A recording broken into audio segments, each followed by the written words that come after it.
Juan Mendez Scott's Mystery Magazine.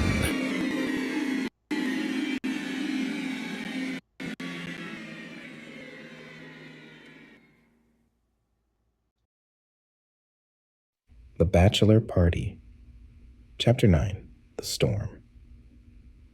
The night had taken on an oppressive weight, the air thick and heavy with the hard rainstorm, as if the world itself was holding its breath. Dez's taunts rang in my ears, each word like a nail driven deeper into my skull. We were cruising down a dark, tree-lined street in Potomac when Dez, in his drunken stupor, decided he was invincible. And that was the last thing I needed, especially with the wet, slick streets from the storm. "Hey, Malik, turn up the music, Bama," he slurred, clambering up through the limo's sunroof. I glanced in the rearview mirror, dread pooling in my gut. "Dez, get down. You're gonna hurt yourself, man," I shouted, but my voice was swallowed by the wind rushing through the open roof. Dez didn't listen. He was too far gone, too drunk to care.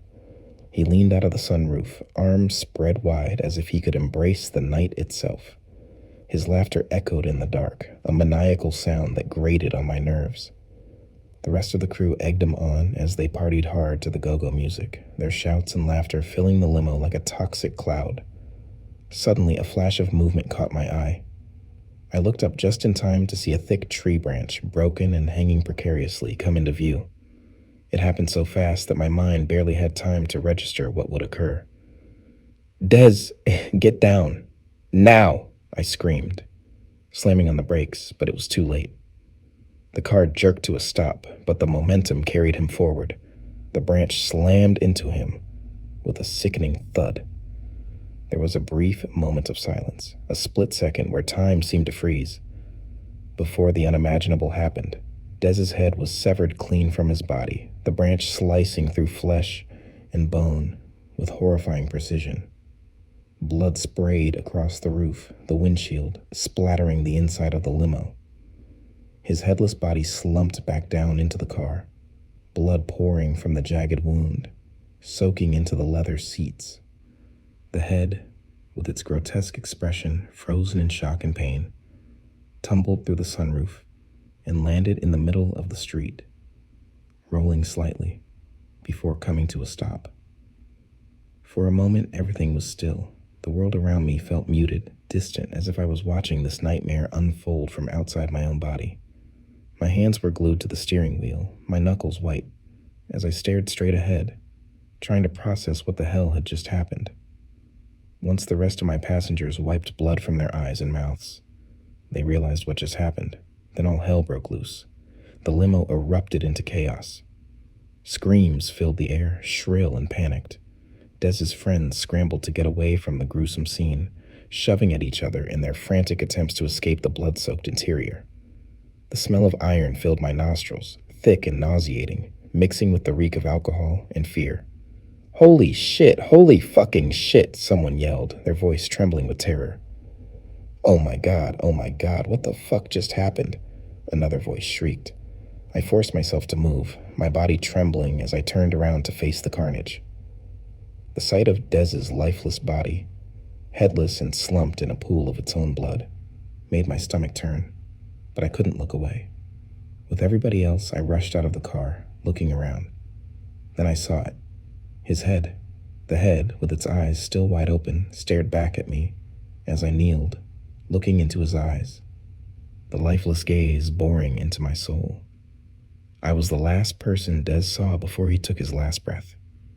"Everyone, stay calm," I shouted, though my voice shook with shock. "We need to get out of here, now!"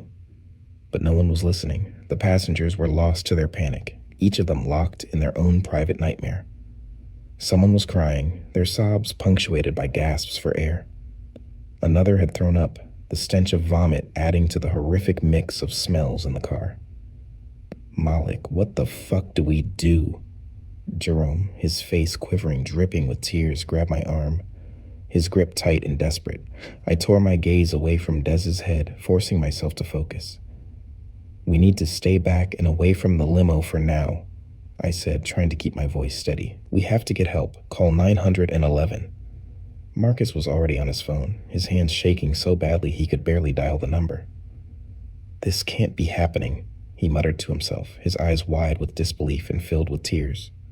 I staggered over to the limo, the cool rain hitting me like a slap in the face. My legs felt like jelly, barely able to support me as I stumbled. The others followed, tripping over themselves in their rush to escape the scene. They spilled out onto the street, their faces wrecked and streaked with tears. Someone, Ali, I think, collapsed to her knees, shaking uncontrollably as she stared at her blood-stained hands. My mind was racing, trying to piece together what had just happened. It didn't seem real. None of it seemed real. But the blood on my clothes, the screams in the air told me otherwise. This is my fault, I thought, the realization hitting me like a ton of bricks. If I had just pulled over sooner, if I had made him get down, maybe this wouldn't have happened. Maybe Des would still be alive, laughing and taunting me from the back seat. But he wasn't. He was dead, his head lying somewhere in the middle of the street, eyes open in eternal shock. Can I really do this? Or am I just prolonging the inevitable? The question haunted me as the distant wail of sirens grew louder, echoing through the night. The weight of what had happened pressed down on me, a crushing force that threatened to break me.